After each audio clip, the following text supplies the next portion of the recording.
નમસ્કાર. રાજકોટમાંથી પત્રકારત્વના નામે બ્લેકમેલિંગનો ચોંકાવનારો મામલો. પોલીસે આરોપી ડોક્ટર કમલ ચમનલાલ નાંઢાની અટકાયત કરી, જેના પર બ્લેકમેલિંગ રેકેટ ચલાવવાનો આરોપ છે. સમગ્ર મામલે એસીપી ચિંતન પટેલે માહિતી આપી. વધુ સમાચાર માટે જોડાયેલા રહો આરપી ગુજરાત ન્યૂઝ રાજકોટ.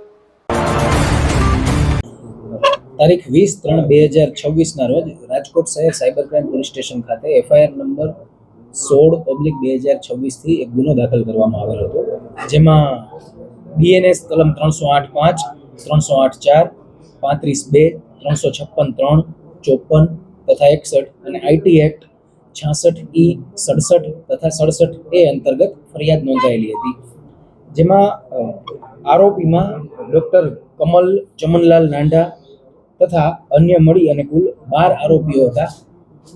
આ ઉપરાંત તપાસમાં ખુલે તે તમામ વિરુદ્ધ ફરિયાદ દાખલ થયેલી હતી, જેમાં ગત રોજ તારીખ 22/3/2026 મુખ્ય આરોપી કમલ ચમનલાલ નાંઢાને રાજકોટ શહેર સાયબર ક્રાઇમ પોલીસ સ્ટેશન દ્વારા અટક કરવામાં આવેલ છે, જેની ઉંમર 32 વર્ષ છે તથા તે ડોક્ટરનો પ્રોફેશન ધરાવે છે.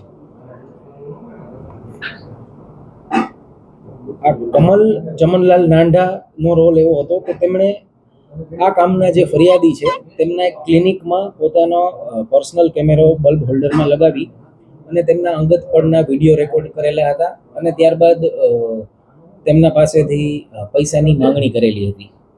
આ આરોપી હાલ રાજકોટ શહેર સાયબર ક્રાઇમ પોલીસ સ્ટેશન પોલીસની કસ્ટડીમાં છે. આ આરોપી દ્વારા તથા અન્ય આરોપીઓ સાથે એમણે ગુનાહિત કાવતરું રચી અને અલગ અલગ લોકો પાસેથી ફોન કરાવી અને રૂપિયા 25 લાખની માંગણી કરવામાં આવે છે.